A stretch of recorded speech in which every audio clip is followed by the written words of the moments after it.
ए खोदा अरे हमर लाट लाता होता है खोपड़ी तो साले चल जल्दी बात कर जल्दी जल्दी जल्दी जल्दी जल्दी जल्दी चल जल्दी ए खोदन बोल एगो बात कही कहू इसको कहबे ना नु ना रे तोर आंख के कसम और अभी तो रुको ई का क्लाइमैक्स अभी सारावा यहाँ बाबूजी के दहेज ह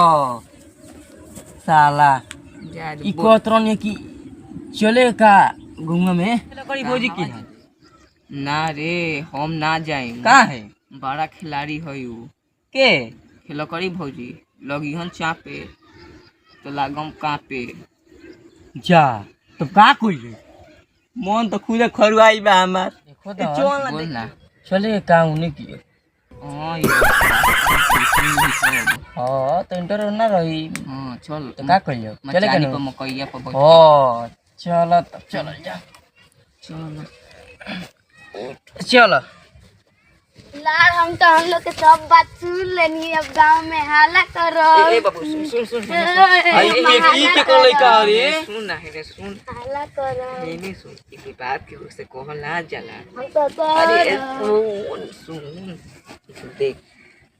लोता में कुल कइला तो एक गांव में हाला ना कइला सुन मत कहिए माई के नु उससे आगे रे बाबा इधर जहर खाने का पैसा नहीं है तू जा रे जा यार तू कुछ ठीक बा हम मिठाई खा कभी तो कोई ने काम को ओ हां के होई ना उनको खाली भाभी होई चोली की का चल अरे बाप रे बाप बड़ा तो किया नीचे धो के चादर उड़ा के मारल जाई का का ना लाज ए बोल भैया बोल बैक बैक लाज ना पता ओए झाड़ी मारल जाई बात साला तो कहते समझला सबर करो बोला धक्का मुक्की नहीं कर सुनो एक बात तू ही बोला तो सुनो लेकिन अब भाभी खुश हो जियो नु